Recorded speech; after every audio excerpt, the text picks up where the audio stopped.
بعد انقطاع دام العدد من السنوات، ونسعد بأن نكون قد استأنفنا اللجنة المشتركة. انعقدت بشكل موسع على مستوى كبار المسؤولين، وتم خلالها التباحث حول كافة أوجه التعاون والتنسيق والتضامن فيما بين مصر وجنوب أفريقيا في شتى المجالات السياسية والاقتصادية والثقافية والاجتماعية والعلمية. وفي الحقيقة كان educational, scientific and many discussions that took place which had a great impact on boosting the relations and boosting the ties between both countries to help both peoples and to help cooperation on the African continent levels.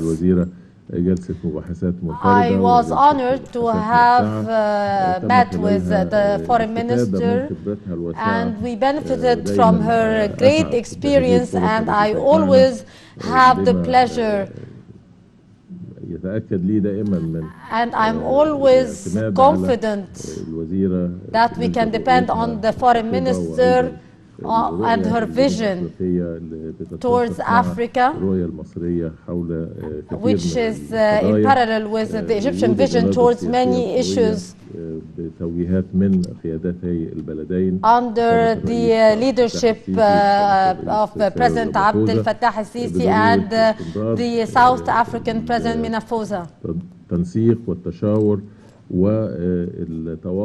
We have many agreements on different vision which serve the bilateral ties and the help of both countries to face the challenges which we are facing on the efforts exerted by both countries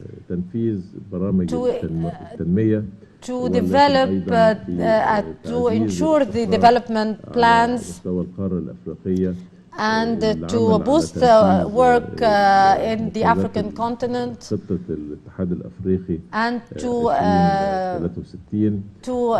achieve the goals of the 2060 plan of Africa and the fight against terrorism. And we cannot face all these challenges unilaterally, but through the cooperation with our African brothers. Egypt has always been of great interest and had its great work to support the work of South Africa against the apartheid in South Africa, and Egypt hosted many leadership of South Africa, and we had the honor to invite the leader Nelson Mandela, which was later on the president of South Africa. It is an honor for Egypt, and South Africa has always shown also cooperation, and Egypt showed the cooperation against any sort of colonialism. I'm honored of this opportunity, and I have a great belief that the cooperation between both Egypt and South Africa and the management with our brothers in the other African states is a great support, and we can depend on each other and reassure that with this we can achieve the development and prosperity of our peoples. We have all the potentials and people's resources that we have to use in order to achieve a completion and cooperation to reach our aim and goals toward a better future. Thank you very much. And now the Foreign Minister is having the speech. Thank you very much, dear Minister and our host. And thank you for the very warm welcome we have enjoyed since our arrival in Cairo. We are thrilled to be in our sister country, Egypt. And of course, you know, we've got Pitso Msimani here, who we've come to take home. Unless you agree that Al Akli won't beat any South African team. But let me appreciate the wonderful hospitality that we have enjoyed here in Egypt, and the very warm welcome Minister Shokry and his team have extended to our delegation and to myself. As the Minister has said, our objective is to strengthen relations between our two countries. South Africa and Egypt are important countries of the African continent. They are very developed countries that have a number of areas of strength that we believe can be put to good use for supporting and enhancing the development of Africa. So we've agreed that as the two foreign ministers, we're going to be excellent Pan-Africanists, and that we will use the attributes we have to assist in achieving the key goals of Agenda 2063. We agree that one of the challenges that we have as Africa, we have excellent grand plans, but our weakness is execution. And so we've said what we must do is ensure that we have concrete plans in a range of sectoral areas that the Minister has referred to. Our institutions of higher education are going to collaborate more closely to ensure that Africa features in international research. We're also going to be producing more skilled young people through our higher education institutions. We've agreed as well that we cannot, as Africa, be satisfied that we don't have enough artisans on our continent, that we don't have enough technically trained young people. So we've agreed youth development and particular skills for young people must be a key focus of our collaboration. We've agreed, thirdly, that what we must do is utilize opportunity in arts and culture for more people-to-people exchange. Some Egyptians look like me, others look different. South Africans must understand that we are all Africans, whatever we look like. And we've got to, as the African continent, have our people know each other so that they can work closely together. We tend to be too heterogeneous, too divided in Africa, and it's important that we unify and as African countries work more closely together. It's improbable that 54 African countries can be equally economically powerful or equally developed. But if we work together as African countries, we will achieve a great deal of progress. So we, as Egypt and South Africa, have agreed that we're going to seek to avoid this tendency of working in silos as sovereign states and not utilizing cooperation to benefit each other and to benefit the continent. I'm really thrilled that one of the areas we've discussed is the pharmaceutical sector, and that we want to have greater cooperation in that sector. You'd be aware that when COVID-19 hit our continent, many of us didn't quite know what we should do. And you know, of course, that we all got the pandemic at the same time, but we got vaccines at very different times. And even now, over 70% of Africans do not have access to the COVID-19 vaccines. This is a tragic reality. Egypt has huge capacity in vaccines and pharmaceutical goods production. Africa needs to draw on that capacity. We are thrilled that more African countries will now be producing vaccines, and we will draw on the experience of Egypt to make that capacity excellent. We must never, when faced with another pandemic, be looking here and there wondering what we should do next. We must develop our ability as the African continent to respond to all crises that will confront any country in the world.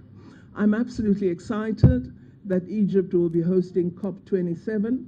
I think this is very, very important, and I know that Egypt is going to indicate to the developed world that they must honor the undertakings they have made, that they will provide development financing to developing countries to ensure that we can execute the measures of mitigation and adaptation that are the necessary response to climate change.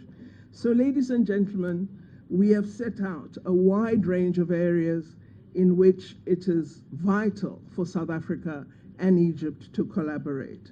But we've agreed that agreements are not enough.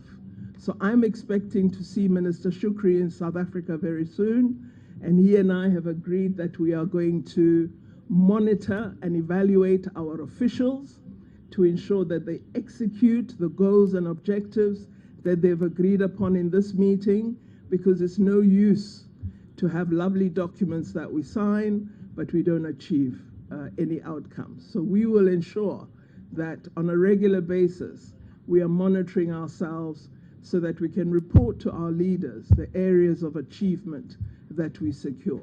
I would like us to see Africa move from a very small number of PhDs per 100,000 of the population to a significant number of PhDs in Africa. I want to see more full-time researchers on the African continent, capable engineers.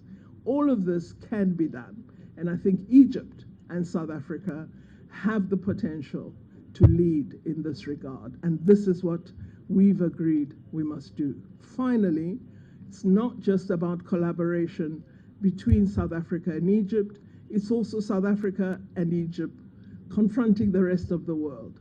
We've agreed that in multilateral fora, we would like to work together. We support reform of the United Nations.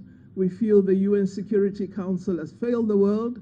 The fact that we have a war raging means that we need to relook at the structure of the United Nations. You know, it's a structure that was formed after the Second World War, before even one African country was free.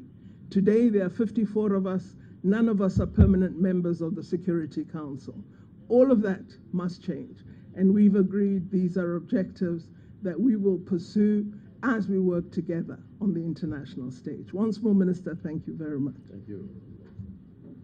Take two questions.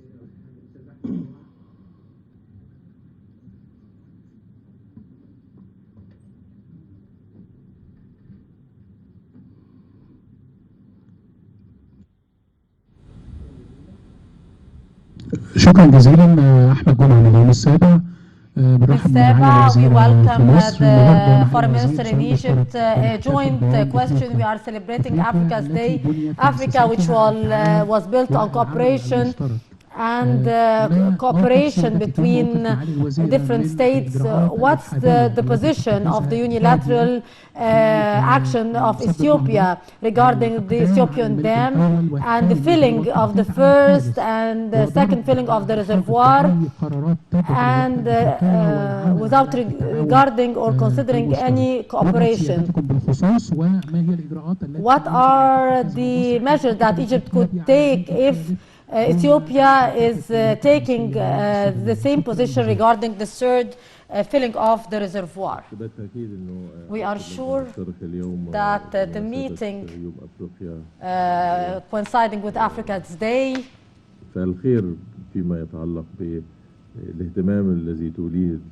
is showing how both Egypt and South Africa are paying attention to support the African continent and the political arrangement and its commitment to work through the African Union. And we will always having this will and we will play a good role, and that would be through the world frame in order to reach what the African states need through cooperation with the use of the potentials that we are having.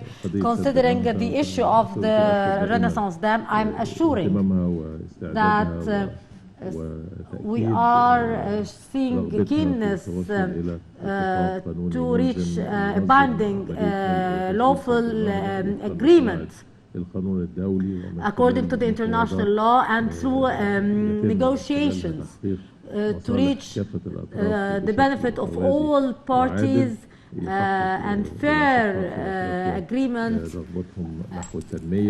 and we respect their desire for development, and to have a good life for their people. And on the other hand, that should be with the cooperation with the security, the water security of Egypt and Sudan, since Egypt is depending on the Nile, fully depending on the Nile as a water source. And we should work to ensure the benefit of the Egyptian people. That doesn't mean that we are always willing to reach the agreement and cooperation, and indeed we are doing that on the ground. We are willing always to work with our brother in Africa, and we are showing future cooperation on different level between us and our brothers in Ethiopia for mutual benefit and for the safety and stability of both countries. We will reach that through peaceful solutions in order to reach this goal and to reach an agreement which would reach a win-win situation for both sides. Thank you very much, Minister. Thank you for that question as well.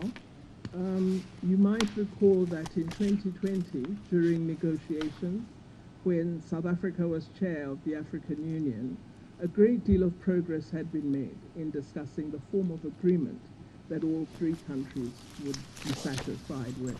It was right in the last mile of agreements where the talks broke down.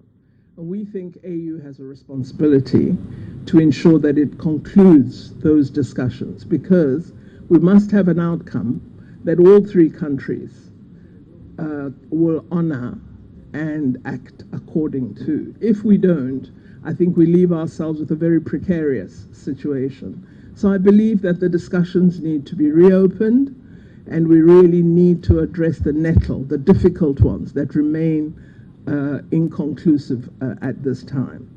You can't have African countries at loggerheads with each other. There's too much for us to do to have such a situation. So I do think that it is imperative that we encourage the African Union to make good on our agreement that we must have African solutions for African problems.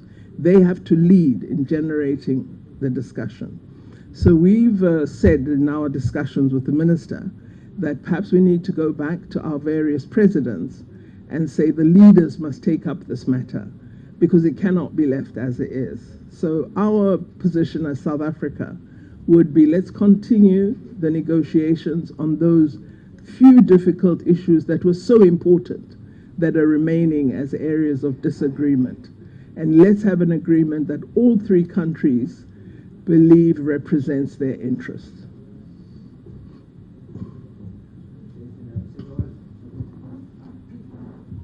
وردة الحسيني من أخبار اليوم. سؤالي موجه لسيادة الوزير سامح شكري ومعالي وزيرة الخارجية. مصر وجنوب افريقيا دولتين كبريتين على المستوى الافريقي، وتربطهم علاقات ممتده لسنوات طويله، وفي نفس الوقت هناك تحديات دلوقتي بتواجهها افريقيا على المستوى الاقليمي وعلى المستوى الدولي، الى جانب التحديات المرتبطه بكوفيد 19 وما ارتبط بها من تاثير على الاقتصاديات في العالم وفي افريقيا على وجه الخصوص، وعلى الامن الغذائي. ماذا يمكن أن تقوم به البلدان على الصعيد الثنائي وتحت مظلة الاتحاد الإفريقي لمواجهة كل هذه التحديات، إلى جانب التحديات السياسية أيضا يواجهها العالم والمنطقة؟ شكرا.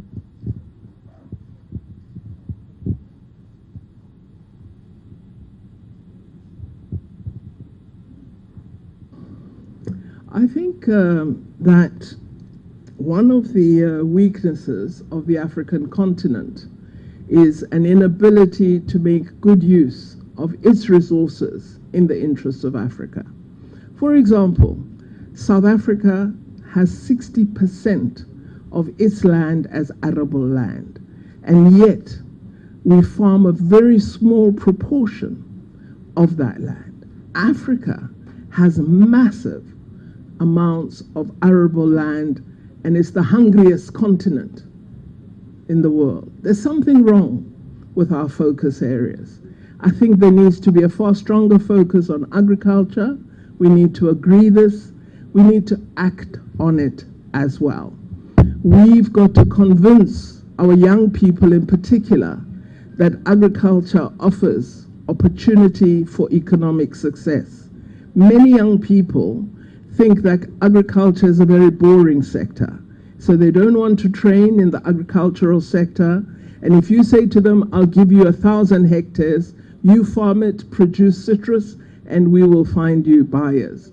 Many of them will think you're crazy because they don't see agriculture as a key sector. So we've got to change how agriculture is perceived. As Africa, we don't need to ask anyone to feed us. We can grow our own food for all of Africa. We have the land, we even have the water, despite being water scarce. We have the water to make sure all our fields are well irrigated and that we produce goods that we need on the continent. So I think what we would like to say as Egypt and South Africa is we want Africa to now begin to think of challenges as opportunity rather than as challenges, and really say, what do we do about this situation? What do we do about inadequate water? We have very bad water infrastructure. How do we renew it? What do we do about agriculture? Yes, we should grow more agricultural products, but we must process them. In Africa, we must have agro-processing so that we don't ship out raw goods. We ship out value-added goods. What do we do about our mineral resources? South Africa has platinum. That platinum is helping to build all the catalytic converters used in the automotive industry. But not one catalytic converter is made in South Africa. We send all our platinum somewhere else. All of that must stop. What is wonderful is we have the instrument, the African Continental Free Trade Area, which actually tells us what we should do. It says Africa must manufacture, Africa must industrialize, Africa must trade within Africa. 16% of the trade in Africa is intra-African. 84% was trading outside Africa. We're a 1.3 billion customer base. We need to make better use of it. So in conclusion, I think let's stop talking about challenges. Let's say this is an opportunity. How do we convert it to a positive outcome for the continent? Finally, let's stop these external forces abusing our country. Other regions of the world are becoming rich on our natural resources because some of us sell our countries to others, or we are dictated to by others. That must stop. Africa must stand on its feet, and we must develop our continent ourselves.